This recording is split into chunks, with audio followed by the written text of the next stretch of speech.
Kan ini kurang dari 2 tahun, ngapain sih? Ya, buang-buang waktu menurut saya ya. Jadi sekarang ini, mohon maaf nih, pemerintah kurang mendukung atau kurang bekerja untuk mensejahterakan rakyatnya. Hanya sibuk dengan gaya-gayaan.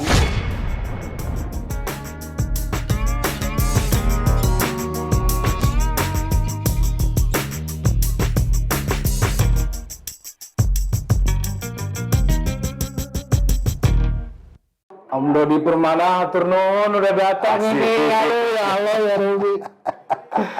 Aduh, saya juga hatur nuhun sudah bisa melihat situasi Bandung kita saat ini yang begitu, ini udah canggih ini. Ini udah menasional kalau ini. Enggak kalau Bandung kita lagi, Indonesia kita nantinya. Amin, amin. Ini udah keren, ini udah keren. Ini Alhamdulillah Om. luar biasa. Kebetulan kan terakhir difasilitasi Om pas lagi kita lagi benar-benar ada di titik paling bawah ya. Iya, iya. Alhamdulillah. Iya, sama-sama di bawah dulu lah. Om sehat Om? Alhamdulillah, alhamdulillah. Keluarga sehat Om? Alhamdulillah, keluarga sehat semua. Saya baru baru punya cucu sekarang 1. Jadi lagi seneng-senengnya nih 5 bulan. Ya. Baru 5 bulan? Aduh, salah, jadi nggak laku saya jadi yakin. Harusnya udah kelihatan muda aja lah. Ya. Om, kegiatan hari-hari ini apa aja nih Om? Kegiatan apa ya? Saya lebih senang baca-baca bukunya orang yang saya kenal dengan segala pemikirannya, seperti bukunya Farijal Fadilah, Pak Alfian Tanjung, di mana sih sisi-sisi ininya ya, kritis, bagus lah bagi saya. Karena saya juga belajar dari buku. Kalau saya kan bukan orang yang berpendidikan tinggi, jadi saya harus belajar sendiri dari baca buku. Itu aja. Sambil saya memperhatikan ya keadaan bangsa. Sebelum ngebahas keadaan bangsa Jawa Barat, Bandung. Ya, saya kan aktivis kampung, jadi ya Bandung aja deh. Om, saya kan sering memperhatikan juga Om ini senior dan idola Dona Om. Amin. Nah, ini saya punya penggemar satu-satunya yang paling paling hebat. Kayaknya baru pertama saya punya penggemar nih. Aduh, ya Om, terus terang Om. Dengan segala kerendahan hati, terima kasih banget udah mau datang ke konten kita, di tamu kita Om. Sama-sama. Udah tahu Om, perjalanan Om itu Dilan banget lah. Nah, Dilan. Kalau Baraya punya versi Dilan yang lain, kalau saya punya versi Dilan yang sebenarnya. Amin. Om Dodi. Kalau kita bicara soal masa lalu ya Om ya. Ya. Karena ponakan Om ini saya kenal gitu, jadi ada sedikit banyak cerita juga. Banyak gitu. dari teman-teman. Ya Om Dodi itu awalnya seorang seniman ya. Ya, saya dulu model. Dulu kasep saya. Dulu kasep dari Mang Dola saya. Aduh. Dulu ganteng saya. Om dulu tuh berkiprah di Saya model dulu ya. Jadi saya dulu remaja Gionino, juara 1 remaja Gionino tahun 85. Saya masih SMA lah, baru masuk SMA. Pasca Galunggung Meletus Om juara. Ya, pasca Galunggung Meletus betul. SMP saya Galunggung Meletus. Saat itu belum ada kesininya ada lupus. Ya, sempat saya ditawarin main lupus dulu, sempat. Tapi kemudian ya saya tidak suka sebenarnya di dunia itu. Acting nggak terlalu? Pernah, tapi saya akhirnya kurang ini. Bapak saya juga dulu lebih menitik beratkan ke sekolah. Tapi, nah ini ada tapinya nih. Saya ini juga dulu anak motor, jadi memang dunianya berbeda sekali antara model dengan geng motor. Dulu saya monreker dulu. Ya. Oh gitu. Wah, teman-teman monreker yang senior-senior tahu lah. Jangan-jangan yang punya ide dari dago ke bawah jangan pakai pakai apa? pakai copot rem. Terus jangan pakai lampu. Yang kan Om itu. Bukan itu. Eranya Kang Bandung Sunggoro, Kang Tommy, itu Tom Eng itu lebih senior lagi. Cuman kalau kita dulu udah punya fasilitas itu di Dago. Iya, Dago. Kalau dulu itu dari Lembang atau dari Puncak. Lawannya itu anak Jakarta dulu. Lawannya. Itu copot rem. Copot rem. Karena kalau kita main gigi aja jadi. Kalau kita main di teknologi motor kita kalah. Oke. Anak Bandung itu teknologinya nggak ada duitnya. Teknologi adanya di Jakarta. Anak Jakarta bagus-bagus. Motornya bagus-bagus. Kalau kita nggak, modal nekat. Jadi ayo deh nekat-nekatan gitu. Itu sejarahnya mungkin ya. Gitu. Iya benar, karena saya tahu Iya. penggagas balap motor tanpa ada rem itu Monrek dulu. Ya. Karena geng motor pertama di Bandung. Ya. Di era saya mungkin ya dulu. Saya tuh mungkin level kedua, kakak saya lah yang pertama. Dulu ada Monreker, ada Lady Duck. Oke. Hanya dua. Tapi kesininya beranak-beranak. Ada banyak lah ya. Ada XTC, ada GBR, ada TUF, macam-macam. Nah, dulu kenapa nggak suka acting, nggak suka yang lain? Kan Om tadi model. Sampai kapan nih? Sampai tahun berapa tuh? Enggak, saya nggak suka ya. Udah 3 kali saya dibawa fashion, jadi foto model, pernah di majalah dulu banyak lah. Tapi kan juara Om. Juara, saya dapat hadiah, bisa beli itu ini, dapat voucher, pokoknya kalau belanja ke Gionino tuh ada voucher lah, nggak bayar gitu. Di saat itu saya lebih fokus ke geng motor ya. Di era 85 lah, 84, 85. Senangnya motor-motor. Passionnya di sana. Iya, kakak saya kan juga pembalap nasional juga dari Monreker. Benny Baong. Iya betul. Legend banget dia tuh. Betul. Kakak kandung itu. Kakak kandung ya. Dari situlah Om juga passionnya tergerus ke sana gitu. Iya. Ya kalau namanya geng motor ya identik dengan mabok. Zaman dulu kan, aduh ini saya malu sebenarnya, tapi nggak apa-apa lah ya, ini hanya pengalaman. Memang perjalanan hidup saya harus begini dengan era. Sebelum saya ceritain aktivitas Om Dode hari ini gitu. Jadi dulunya tuh seperti apa kita kupas saja. Ini kacau nih. Saya malu sama besan ini. Aduh. Tapi nggak apa-apa lah, ini jadi hanya cermin gitu kan ya. Karena anak saya sendiri juga dulu gitu. Dia sekolah, tapi sambil main film. Tapi ketika sudah kuliah, dia minta berhenti. Dia fokus di sekolah.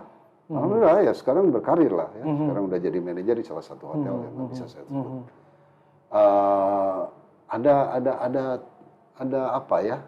Ada ruh saya yang nggak nerima hal yang nggak bisa aja ya saya di dunia itu walaupun saya berprestasi. Gitu. Kalau di model prestasinya apa ya? Cuman modal secara lahir saya dikasih begini sama Tuhan. Allah memberikan saya fisik yang lumayan bagus untuk model. Nggak ada keilmuan yang bagus. Itu maksud saya. Ya udah, proof it sudah pernah di dunia itu. Udah, balik lagi ke Bandung. Nggak jadi kebanggaan. Kumpul-kumpul sama kawan-kawan. Urak-urakan. Habisin waktu. Wasting time. Pokoknya yang namanya zaman saya dulu itu diskotik. Diskotik. Jadi kalau ke diskotik zaman dulu nih, kita ini pakai baju bekerah. Kalau bisa ada jas gitu kan. Terus kerahnya tuh di ini. Kancingkan. Namanya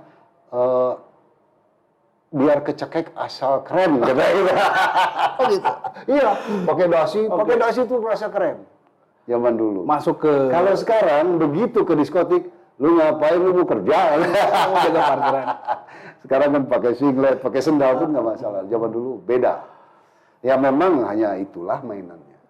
Anak-anak kota ya, anak-anak kota. Karena memang saya teman-teman saya sih nggak ke situ. Tapi dulu tawuran nggak ada ya? Tawuran ada, tapi nggak yang kayak kampungan kayak Punten ya. Sekarang ada geng motor yang jadi garong motor. Zaman dulu nggak ada.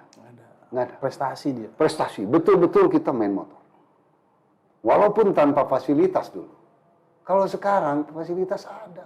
Ada Sentul, ada di Subang, ada di Tasik ada. Kalau kita mau Cikapayang sama Gasibu paling. Ya, Gasibu, betul. Cikapayang itu buat mobil lah ya. Juga ya. Gasibu dulu. Itu era saya banget, saya yang merintis dulu sama teman-teman maksudnya.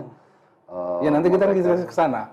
Om juga kan yang memperkasai di sana gitu. Ya, saya dulu pernah dengan promosi produk-produk rokok yang saya pegang dulu. Saya pernah jadi manajer sebuah perusahaan rokok dulu, memimpin lah di perusahaan rokok. Oh, oke. Sehingga itu produk itu saya pakai gitu. Padahal saya masih nakal, tapi saya udah lulus jadi manajer gitu. Digoblokin di perusahaan. Tapi jadi apa? Nah, artinya bikin event, sponsornya Ya, jadi eventnya liar dulu. Eventnya liar, pokoknya sekali start, satu stop rokok, gitulah kira-kira. Pernah. Nggak usah saya sebut lah. Om Benny ikut juga di sana. Iya, iya. Karena kita adik kakak, ya gila motor semua nih. Adik saya Pipin ada. Dia masih SMP waktu itu. Saya larang-larang tetap nggak mau. Akhirnya ya jadi pembalap juga. Jadi pembalap nasional juga. Semua jadi pembalap nasional. Om kalau sama Om Dodi Dores itu?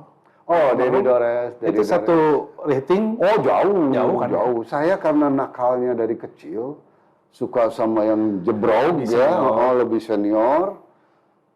Tapi memang saya bisa ngimbangin kali ya. Kalau teman-teman saya yang lain enggak. Kalau saya tuh bisa. Jadi dulu tahun 89, 90 tuh mainan saya udah nggak ke diskotik. Sementara anak muda udah diskotik. Kita udah ke bar. Di bar. Ya, waduh, udah ke elitis lah. Elitis. Karena apa ya, saya bisa bergaul sama mereka. Saya dekat dengan Yana Sabri dulu. Adiknya Kang Denny Sabri. Nah, disitulah saya kenal Dedi Dores, kenal artis-artis, ada Kang Heri Arnas, macam-macam lah. Denny Sabri itu legend sebagai promotor artis di Indonesia yang pertama. Dia yang membawa Deep Purple ke Indonesia. Ya. Waktu itu. Tahun 76 kalau nggak salah. Tahun 76. Purple lagi top-topnya itu.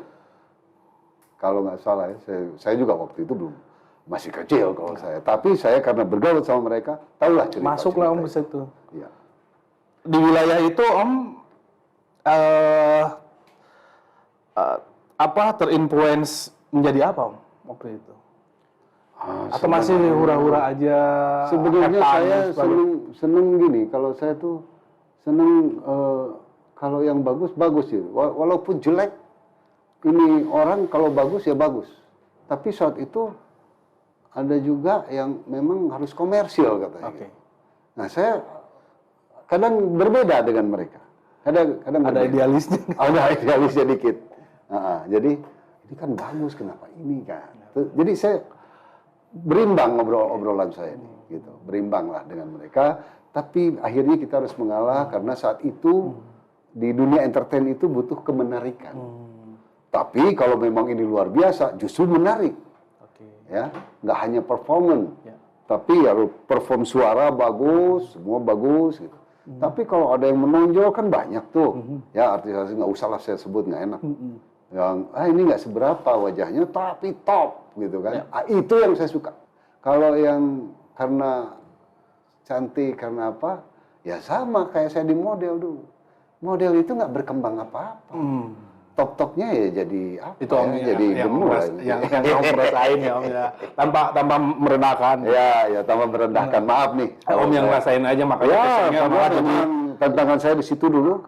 Ya beda jauh lah Om. Om biasa misalkan dunia gangster dengan dunia model jauh.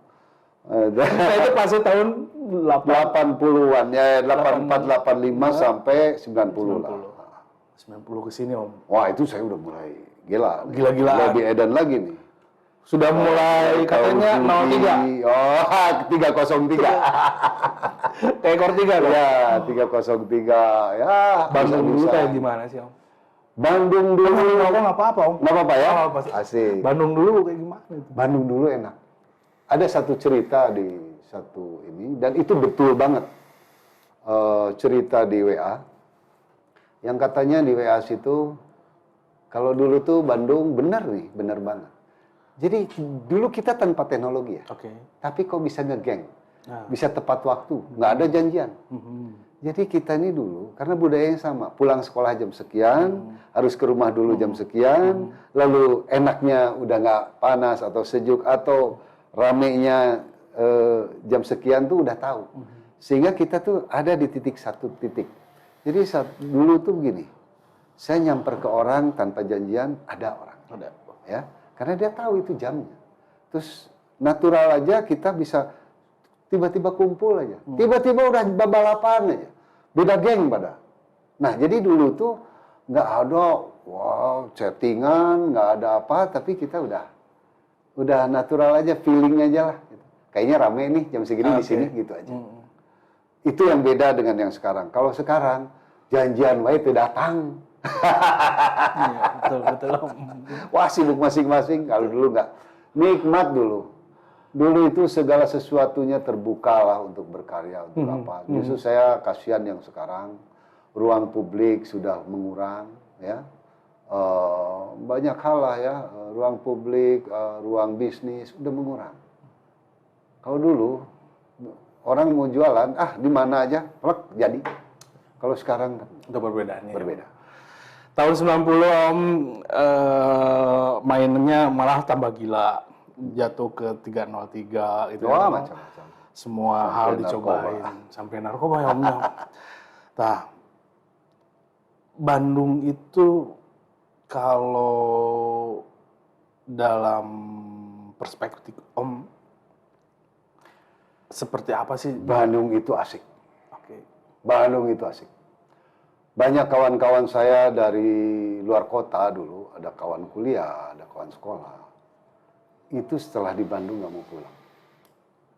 Bandung itu very toleran, ya. Bandung itu kota kreatif yang orang Bandung itu tebauan, ya. Mau orang mana disantuni, gitu loh. Inilah kelebihannya Bandung. Maka banyak orang luar yang pernah di Bandung, begitu dengar orang Bandung, dia langsung respect. Saya rasakan itu. Saya kemana-kemana, begitu dengar orang Bandung udah kayak balad gitu. Karena apa? Dia terkesan di sini. Orang Bandung santun. Dan itu ya harus dipertahankan. Sampai sekarang, alhamdulillah ya, kita masih bertahan seperti itu. Tata krama anak-anak. Ya, secara moral kita lebih baik. Secara moral kita lebih baik. Baik tata krama, budaya, lebih asik. Gitu. Oh iya. Oh, budaya kreatif. Musik apa aja digayem orang Bandung mah. Om Dona resep hard rock kan. Wah, semua digayem. Nggak ada tuh, siul resep hard rock terus berpisah kan enggak. Jadi Om nggak pernah di Palembang, maksudnya keluar daerah tuh selama di luar, Bandung semua terus. Hanya pernah, ya saya di Jakarta. Jakarta. Ya, paling Jakarta dengan Bandung tuh nggak jauh lah. Pernah setahun di Lampung karena waktu itu saya istri orang tinggal di sana, tapi saya nggak betah. Dan orang Lampung sendiri juga, lu ngapain katanya lu? Kan gue pernah di Bandung, gue nggak mau balik katanya gitu. Gimana nggak saya pengen pulang orang Iya. Lampung nyuruh Dan memang jauh beda. Dari sisi budaya, kearifannya lah. Alhamdulillah ya Om ya. Om dibakar dulu Om rokoknya Om. Silakan Om. Aduh ini nggak apa-apa. Nggak apa-apa Om. Nah, itu yang saya respect Om terhadap proses yang dijalani sama Om itu. Dan ya itu dia kenapa saya punya predikat The True Dilan. ya, Wai. Saya jadi malu. Kalau dibuka semuanya, aduh. Malu saya sebenarnya meringat. tadi juga ada keceplosan saya. Tapi nggak apa-apa lah, harus jujur saya dengan segala latar belakang saya. Tapi manusia endingnya harus baik. Itu aja. Semakin kurang ajar dulu, saya rasa orang-orang yang dulu kurang ajar tuh ingin menebus dosanya. Menurut saya gitu. Ya, cara menebus dosa bukan hanya bertobat, tapi bagaimana cara kita berbuat terhadap orang. Dan itu juga yang Om hari-hari ini lakukan ya Om. Ya. Om lebih intens dan aktif pada isu-isu sosial dari aspek kebijakan pemerintahnya sendiri, Ya. isu sosial hari-hari ini. Om sering banyak tampil di media-media dan medsosnya pun dipenuhi dengan apa namanya,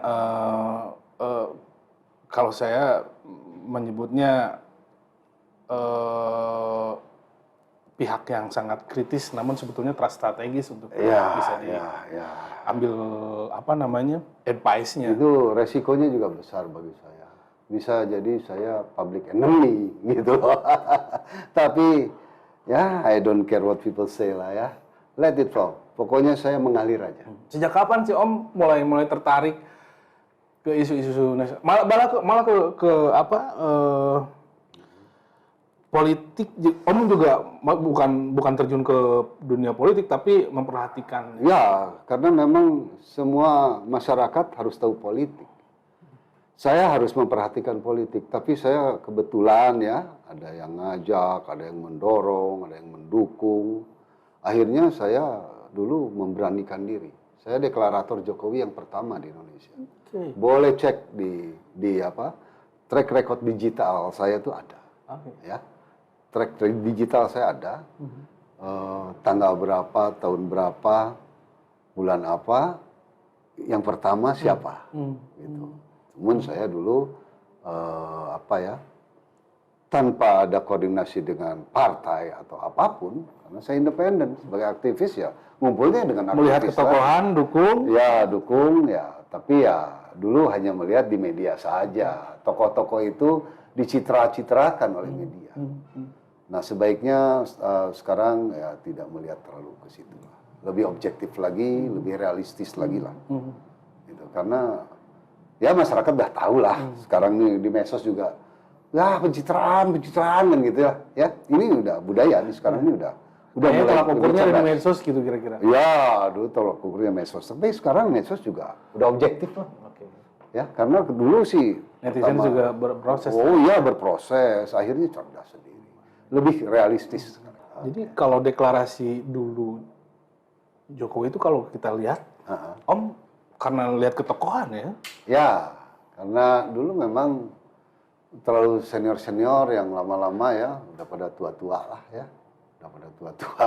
Saya berharap ada sosok muda, terus berharap juga ada tokoh yang jujur, anti korupsi, bisa menghambat korupsi sedemikian rupa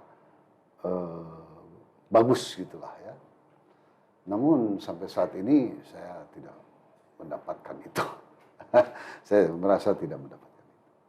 Apa yang Om lihat dari kondisi sosial sebelum pandemi lah Om ya? Sebelum pandemi, saya bilang oke. sebelum pandemi. Om melihat kondisi Indonesia, Ya. khususnya di kota Bandung sendiri gimana Om? Kalau secara nasional juga kan nggak masalah. Tapi ada yang di Bandung. Kalau kondisi sosial sekarang ini, kalau menurut saya ya, dari sebelum pandemi juga, masyarakat tuh sudah apa ya, pemerintah masyarakat. Oke. Ya, karena apa? Kalau kita lihat kereta api cepat, ya, nggak ada tuh masyarakat yang nunggu dahaga dengan kereta api cepat. Oke. Nah, itu yang saya kritisi dari dulu terhadap Jokowi. Mohon maaf, ya. Kereta api cepat ini mahalnya luar biasa, ya. Lalu apa namanya, kita harus berhutang. Dan menurut saya ini hanya gaya-gayaan, ya. Kita belum ke tahap itu kok. Kultur kita nggak ke situ. Dengan adanya jalan tol masih mumpuni, janganlah memaksakan. Itu yang saya harapkan. Mungkin kalau saya boleh mengambil intisarinya, kesetaraannya dulu Kesetaraannya dulu. Jadi sekarang ini, mohon maaf nih, pemerintah kurang mendukung atau kurang bekerja untuk mensejahterakan rakyatnya. Hanya sibuk dengan gaya-gayaan, ya, membangun gaya-gayaan, tapi dengan berhutang gitu loh. Nggak apa-apalah kalau soal pasos-pasum harus dibangun itu bagus, tapi jangan yang berlebihan. Jujur nih, Kalau secara nasional, saya melihat kita mau bangun ibu kota aja, urgensinya nggak ada. Begitupun kereta api cepat, urgensinya nggak ada. Tapi hutangnya banyak nanti. Karena kita udah jelas nih, duit nggak ada. Nah, maksud saya begini. Saya juga ke Jokowi dulu dengan secari kertas saya dulu. Cuman segede gini nih. Menitik beratan, sejahterakan rakyat. Mensejahterakan rakyat bukan membangun kemewahan saja. Tapi bagaimana ekonomi rakyat tumbuh, berkembang, sehingga bayar pajak juga enteng. Nah sekarang, segala pajak, segala mahal, diada-adakan, kemahalan juga dibiarkan. Mohon maaf nih ya, kalau saya agak-agak emosi, karena saya juga ekonominya lemah, ya kan gitu. Jadi dibiarkan, ya ayam mahal, telur mahal, minyak mahal, lama. Ya, sampai sekarang masih mahal. Tapi pembangunan diterusin, ya. Harusnya kan itu harus disegerakan. Ya. Jadi esensi dari memimpin rakyat ini mensejahterakan rakyat. Ya. Tapi mindset sekarang apa? Saya lihat cuma gaya-gayaan ini. Gaya-gayaan, sedangkan saya kan di bawah. Saya ini kan aktivis kampung. Tahu di pasar kayak gimana. Orang-orang pasar kenal saya. Aduh, Pak, Abi teh bingung. Beli cabai sekian harganya, ngejualnya gimana? Kasihan katanya ibu-ibu. Itu dinamika yang sebenarnya. Jadi bagaimana kita mau bayar hutang ke depan? Ya, tumpukan hutang yang udah puluhan ribu triliun ini, belasan ribu triliun, tapi rakyat susah. Dari mana income-nya? Maka saya kritik juga beberapa pemerintah daerah yang tidak memperhatikan kemakmuran rakyat, kesejahteraan rakyat, apalagi kesulitan rakyat saat ini, saat pandemi ini. Ya, saya kritisi soal ya remeh-temeh lah, anggaplah ya. Tapi bagi saya prinsip soal kenaikan parkir, ya berkali lipat begitu. Wah itu sudah tidak sesuai dengan kondisi masyarakat, situasi masyarakat, dengan enaknya. Wah itu udah bagi saya nyaris amoral ya, amoral. Bukan itu yang harus diperjuangkan. Jadi pemimpin itu harus berjuang untuk kemakmuran rakyat, menyiasati. Jangan begini juga, rakyatnya digusur. Saya pikir untuk apa menata kaki lima lah, apa ruang publik. Ini kan padat kita, ini populasi semakin berkembang, tapi ruang publik tetap malah menyempit, kan gitu ya. Ini malah kirain buat begitu, malah buat yang enggak. Ada nggak Om upaya-upaya pendekatan lain terkait ya dengan gaya kritis Om itu, misalnya datang langsung gitu? Datang langsung Pernah terlalu narsis. Oh, saya berusaha sebenarnya, tapi juga karena saya ini kan bukan LSM, ya. Saya hanya pemikiran individu yang punya kelompok juga, ya nggak pingin juga narsis-narsisan, kecuali memang ada forumnya, ya. Saya kadang diajak, saya ikut bicara, namun nggak nyampe tuh, kadang-kadang hanya di bawah aja. Maaf, lagi sibuk, lagi begini, begitu. Gitu.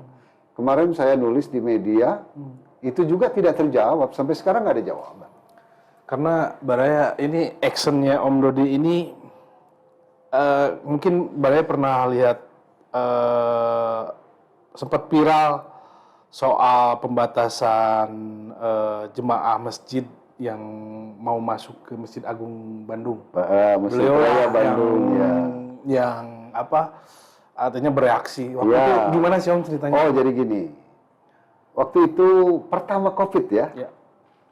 Pertama COVID, bukan nggak takut COVID, ya namanya apalagi isu baru dari Cina kan isunya waktu itu.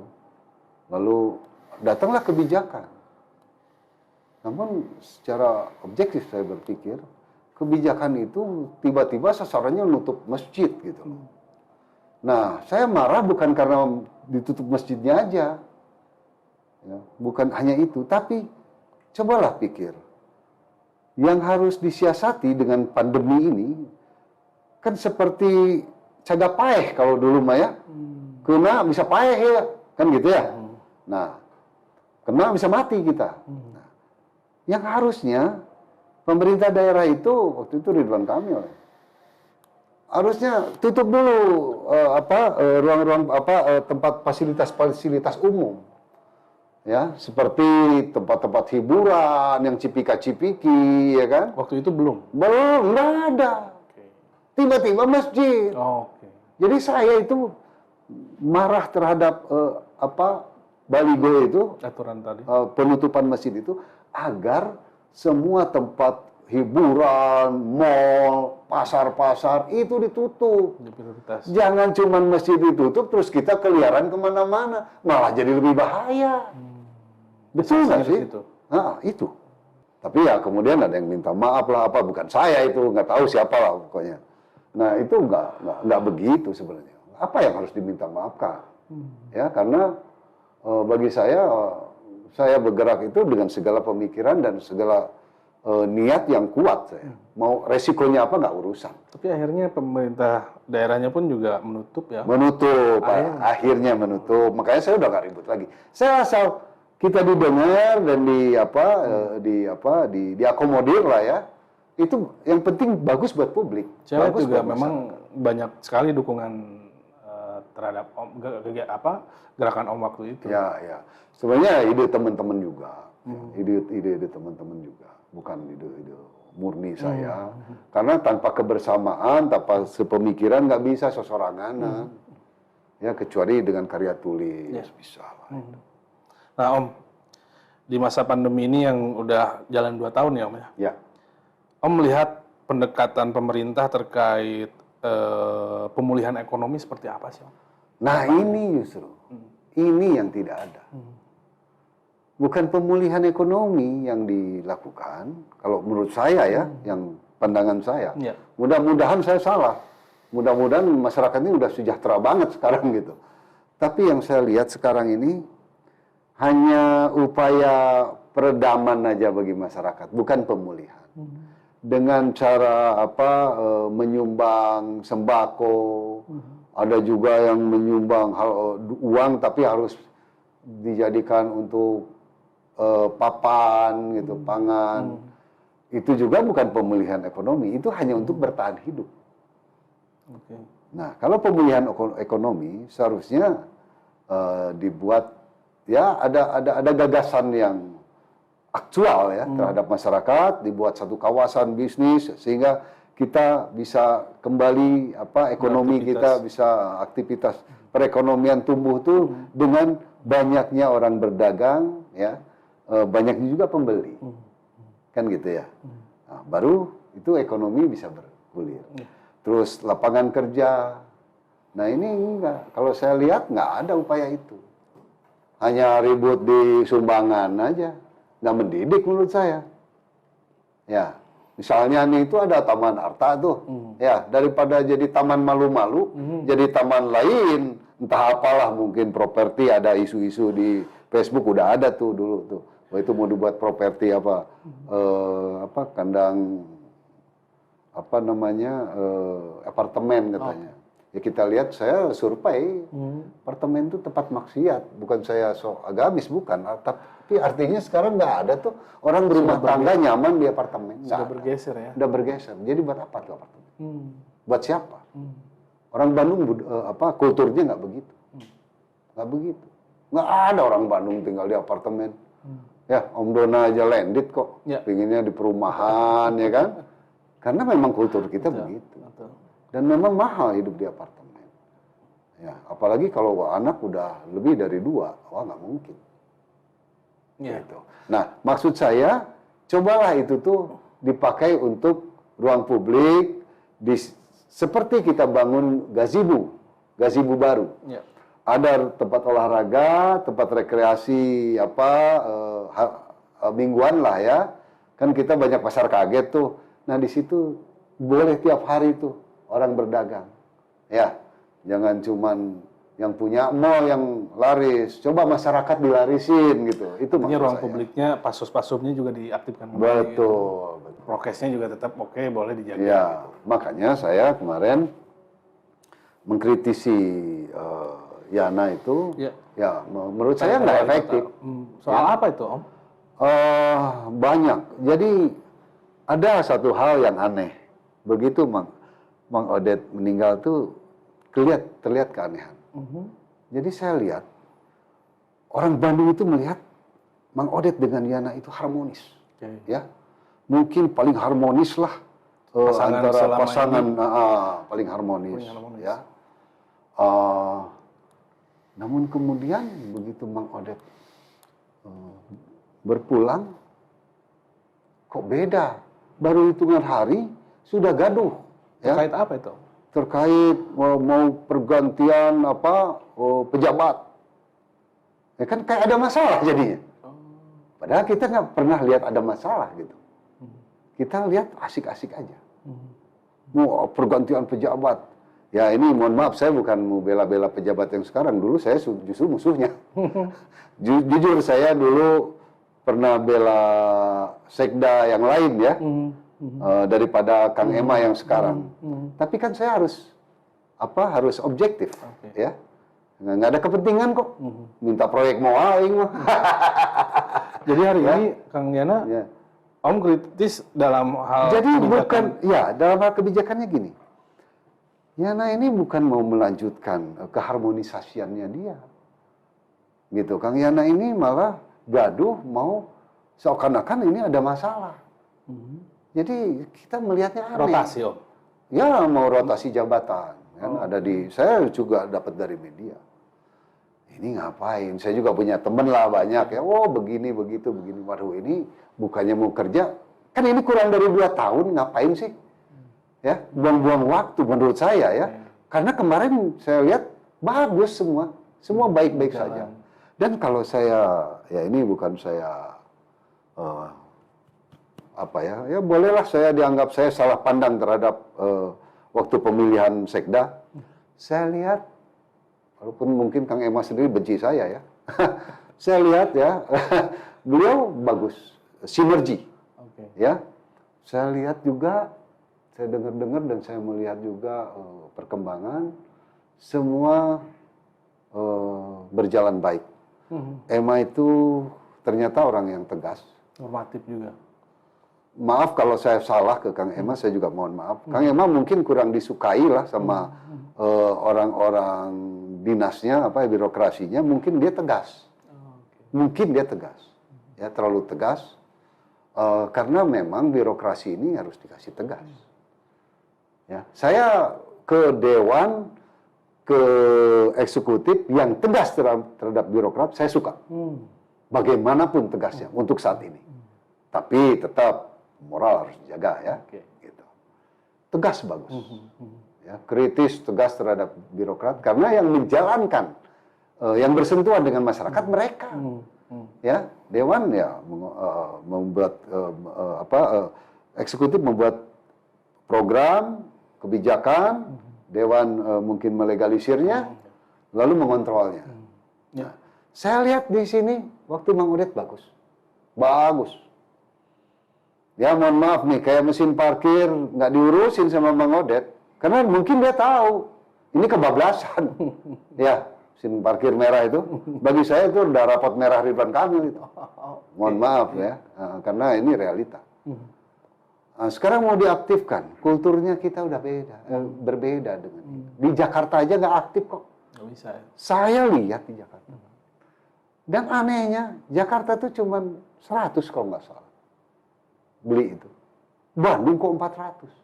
Surabaya yang lebih gede cuma 10 apa 20. Apa itu? Beli mesin itu. Harga mesin itu. Harga mesin itu. Membelinya. Seakan-akan ini bakal kepake. Terus datang ngejugruk. Ini saya nih sebagai pemerhati. Ini duit. Kalau dibagiin buat orang-orang yang UMKM nih, wah alangkah sejahteranya. Ya. Artinya Om melihat sisi lain. Saya kasar melihatnya. Sisi lain, apakah Kang Yana ingin mengaktifkan kembali mesin-mesin parkir? Ya, ada beritanya. Bukannya itu bagus, Om? Hah? Mengaktifkan kembali. Mengaktifkan kembali. Memang pernah aktif? Kan nggak pernah. Mati semua itu. Itu begitu ngejugruk mati. Jadi mau ngapain gitu? Oke. Ya. Ini Kang Yana ini mau melanjutkan programnya Mang Odet atau yang sebelumnya. Oke. Ya, sedangkan yang sebelumnya kan dulu Mang Yana masih pengusaha. Ya, ngapain gitu. Jadi Om punya pandangan Kang Yana hari ini seharusnya seperti apa? Iya. Kelihatannya bagusnya gimana? Ya, yang lebih efektif aja. Lebih efektif. Semua Waktu program sisa 2 tahun ya, ini gitu ya. Betul. Di sisa 2 tahun ini, program-program Mang Yana ini dengan Mang Odet ini udah bagus, ya. Yang ya walaupun dalam keadaan pandemi tidak gaduh. Tidak gaduh. Ya, wise lah. Bagus lah ya. Walaupun tidak narsis, ya. Karena Mang Odet ini ustadz lah dia, ya. Dia tidak yang narsis-narsisan. Dia kerja tapi dia tidak tampak. Gitu. Bukan tidak tampak tuh berarti kayak sulap, bukan. Tapi birokrasinya jalan, gitu. Lalu kemudian sekarang dengan mau mengganti pejabat, masalahnya apa? Masalahnya apa? Dan pergantian itu ada regulasinya, ya, ada aturannya. Memang sudah Jangan sudah waktu bisa. habis dengan begitu gitu. Kan rugi kita sebagai masyarakatnya. Gitu. Ya ini suara masyarakat ya. Memang ada hak Masih di Kota prerogatif. Bandung ya? Oh iya, saya orang Bandung, di Kota Bandung ya. Jadi memang ada hak prerogatif, ya. Tapi masalahnya apa gitu? Oke. Saya lihat nggak ada tuh temuan-temuan atau apa, nggak ada tuh. Ya, kan LSM juga banyak itu. Kalau ada temuan, ya ini pejabat ini ya boleh lah. Selama ini bagus. Atau mungkin Om, seperti kita ketahui bersama Om, setiap pergantian kepala daerah itu memang dia punya kebijakan sendiri mungkin Om.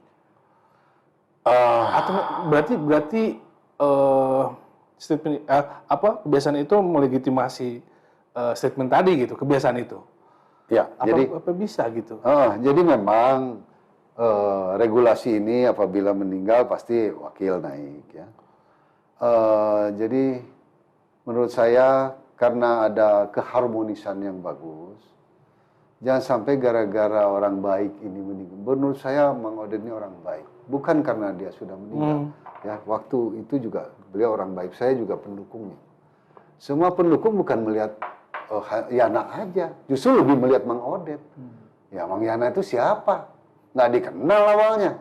Kalau Mang Odet jelas, dia politisi di PKS lama, ya udah jadi dewan. Dia juga jadi wakilnya Ridwan Kamil, nggak pernah gaduh juga dengan Ridwan Kamil. Jadi orang sebijak ini kok bisa jadi begini nih, begitu meninggal gitu loh. Ini ada apa?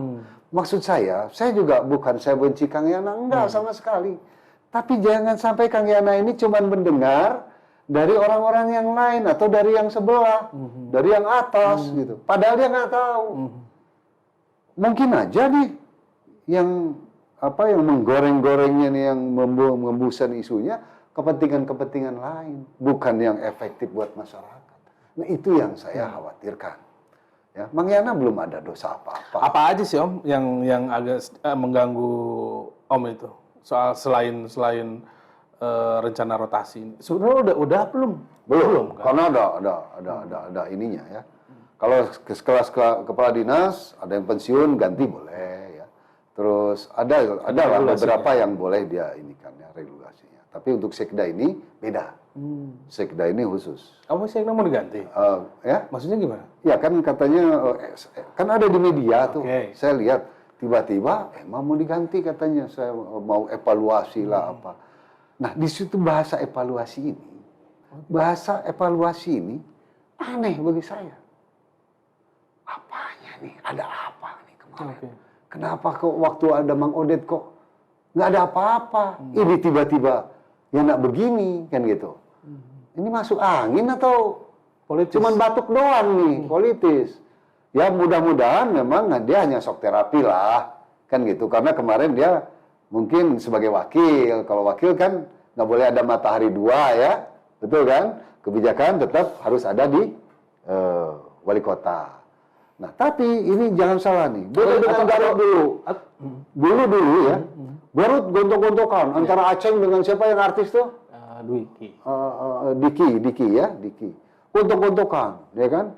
Akhirnya dua-duanya rugi. Apa coba ruginya? Yang satu kena, yang satu udah nggak ada. Kan rugi. Nah, kalau yang ini udah harmonis, sudah bagus. Jadi sayang kalau ada sesuatu dinamika yang tiba-tiba jadi buruk. Atau jangan-jangan ada ketakutan, Om. Karena di Kota Bandung tuh sekda itu biasanya nyalonin, Om. Kalau saya lihat Kang Ema ini, ya Pak Ema ini ya, saya lihat bukan orang yang jago pencitraan, Gitu. Orangnya tegas, Iya. Harusnya kan dia lebih pencitraan, tapi kalau saya lihat kaku nih orang dari awal juga. Waktu saya bela yang lain itu, orang Cimahi, siapa namanya saya lupa, saya lihat agak somong nih orang, gitu loh. Tapi ternyata, saya juga harus objektif dong. Oh ternyata dia orang tegas mungkin nih. Dan saya dengar juga, ya semua kalau dia memaparkan sesuatu itu secara teknisnya pun bukan hanya instruksi, tapi teknisnya pun dia ini kan dan tegas terhadap. Itu saya ada beberapa teman lah, pengamat juga di sana, begitu. Jadi sayang, walaupun saya jujur aja dulu, kalau yang lain dapat kan orang dekat saya, kan gitulah kira-kira ya. Kalau ini kan malah musuh saya. Punten nih, saya bukan menghina Kang Ema, maaf ya. Saya nggak kenal dekat beliau, tapi saya tahu udah pernah Produk-produk sekali. Regulasinya aja ya sama perjalanan. Nggak ada dinamika apapun. Karena ini rawan ini. Kita ini dalam keadaan rakyat lagi terpuruk, rakyat lagi susah, rakyat lagi demikian terhimpit oleh aturan COVID. Lagi segala mahal karena ya itulah tadi produk-produknya yang liar, harganya tiba-tiba muncul harga angka sekian mungkin produk kartel-kartel itu. Saya juga nggak tahu. Nah jangan sampai juga sedang terpuruk begini pimpinan malah para pengatur regulator kacau-kacauan. Jangan-jangan juga pandangan masyarakat hari ini. Ya, kelihatannya ada gaduh di masyarakat sih kayaknya udah nggak fokus ke situ ya, menurut saya ya. Tapi bukan hal yang nggak penting juga. Masyarakat juga pemerhati. Ada keanehan aja gitu. Ada apa gitu.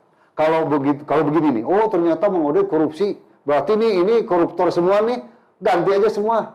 Tapi jangan sampai ini bersih, nanti datang pengganti, waktunya juga terbuang banyak, terus kinerjanya nggak sebaik ini, mau jadi apa? Kasihan Kang Yana, karirnya kan masih ada. Jangan sampai habis gara-gara demikian gitu, gara-gara dia lebih mendengar isu-isu yang nggak karuan. Saya juga teman-temannya Kang Yana itu teman-teman saya di FKPPI, ya. Walaupun ya ada dinamika begini begitu wajar lah, tapi saya tidak melihat itunya, lihat kepemimpinannya aja. Hari ini harapan Om, ini kalau ngobrol sama Om Dodi itu nggak merasa. Saya biasa ini ngopi di Om, ada harapan nggak Om? Harapan Om terkait situasi hari ini. Ya. Inginnya seperti apa sih Om? Ya, saya inginnya pemimpin yang berpihak pada kepentingan masyarakat sekarang. Masyarakat ini bukan ingin kemewahan. Sederhana aja, yang biasa aja lah. Kalau jalan halus, nggak usah mewah-mewah sebenarnya. Semua lancar lah ya. Tapi masyarakat ini butuh bantuan sekarang. Banyak tukang lotek, tukang nasi goreng malam-malam itu kemarin modalnya udah habis. Kalau itu disupport, ya, daripada dana nggak karu-karuan, dipakai nggak bener ke nuberem, dipakai nggak bener ke shelter nu teu kapake, gitu, nggak pernah kepake tuh shelter sampai pejetnya, bahkan jadi penghalang trotoar ya. Nah, menurut saya nggak usah yang begitu deh. Bukan saya sentimen terhadap yang buat, tidak.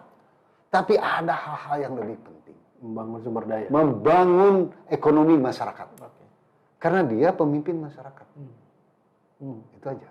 Esensinya, jadi pemimpin, dipilih oleh rakyat, harapannya betul-betul mensejahterakan rakyat. Semua rakyat begitu. Ya, adapun pemain-pemain yang lain, ya mau proyek-proyek apa, ya silakan aja. Tapi jangan ganggu ini. Ya, lebih fokus. Siapapun itu di level wali kota, bupati, gubernur, presiden harus begitu. Harus begitu karena kasihan generasi muda kita. Generasi sekarang kreatif. Jujur aja nih. Pastilah Kang Dona tahulah ya. Dulu saya SMA era kudu dagangan kopi. Gengsi. Pinginnya kan keren ke diskotik gitu. Anak sekarang begitu lulus SMA, anak saya sendiri SMA-nya sambil jualan kue. Anak saya di BPI terkenal lah dagang kue. Saya gengsi. Ya, aduh anak aing tukang kue sebagai ibunya juga kreatif lagi mau aja karena anak saya ingin jajan lebih kan kita hidup sederhana aja. Dia sambil jualan kue. Udah nggak ada malunya. Dan diikuti sama adik-adik. Ya. Dan saya melihat yang lain, ternyata teman-temannya sama. Ada yang jualan bala-bala, ada yang jualan kreatif lah. Anak saya suka jualan, kalau yang ketiga nih dulu suka sama temennya jualan apa? Sosis bakar. Ya, di Gasibu sana. Zaman saya wah era malu benar. Artinya pemerintahan saat ini harusnya memberikan ruang, kesempatan untuk pada anak-anak generasi muda dan juga semua masyarakat. Ya, perluas ruang publik, perluas fasilitas untuk berdagang. Jangan sampai ada tanah tapi dipakai yang enggak, dikasih ke pengusaha, sedangkan masyarakat sendiri tiap hari Minggu di Gazebo jualan di tengah jalan. Itu kan di mana nyambungnya? Tanah ayah, cik atuh karunya, sehingga orang bisa tiap hari mendulang uang di sana. Ada sirkulasi ekonomi di situ yang bagus. Dan di situ juga bisa dibikin jogging track seperti di Gazebo. Belasan hektar. Ya, daripada arta-artaan tapi malu-malu gitu kan. Tapi Om optimis kita masih. Saya yakin bisa. Karena ya Mang Odet ini saya lihat sudah menjaga itu. Kemarin-kemarin ya. Ya kemarin-kemarin. Tapi nggak tahu nih apa. Mudah-mudahan aja. Mudah-mudahan lah Kang Yana ini, saya masih percaya Kang Yana. Ya, mungkin dia karena baru ya naik jadi wali kota, dia main nyablak aja. Saya maklumi lah. Saya maklumi. RPJMD manusiawi itu. Visi misinya harus tetap dijalankan kan? Iya. Sampai terakhir kan. Alhamdulillah kalau saya lihat hari ini nih bagus. Kemarin aja nih saya ngetik gini karena ada berita. Tapi kalau sekarang bagus. Mudah-mudahan mereka memikirkan bukan soal jabatan-jabatan, tapi bekerja untuk memakmurkan masyarakat. Itu yang terpenting. Siap, Om. Saya nggak ada apa-apa. Saya nggak perlu ketemu si A, si B, nggak. Cuman saya mohon maaf nih, kalau yang tersebut ini agak tersinggung, itu ya udah. Om, ini harus ada sesi selanjutnya ya Om ya. Kita Insya Allah. Om juga bawa teman-temannya Om buat jadi inspirasi kita lah. Oh banyak. Ada Pak Rijal Fadila, ada Kang Iwa, ada Pak Edi Haryadi, banyak. Itu visi misinya luar biasa. Ilmunya jauh dari saya. Jauh dari saya, apalagi Pak Rijal Fadila, ya. Itu luar biasa lah, objektif. Senang banget Om dari ngobrol Baung Om sampai hari ini titik balik Om dimulai di tahun berapa sampai sekarang istiqomah. Amin. Ada di ruang-ruang publik Om. Amin. Terima kasih. Insya Allah saya sih pinginnya tiharan jadah Kak, sajadah ya. Amin. Karena kita harus ingat mati. Udah tua. Siap Om. Om makasih Om atas waktunya Om. Terima kasih, saya juga terima kasih Kang Dona. Semoga Bandung kita semakin bisa mengakomodir suara-suara masyarakat. Amin. Siap Om. Bisa menjadi kontrol bagi pemerintahan. Itu aja. Balai Bandung kita itu dia obrolan saya bersama Om Dodi Permana. Mudah-mudahan ada hal-hal yang bisa kita ambil.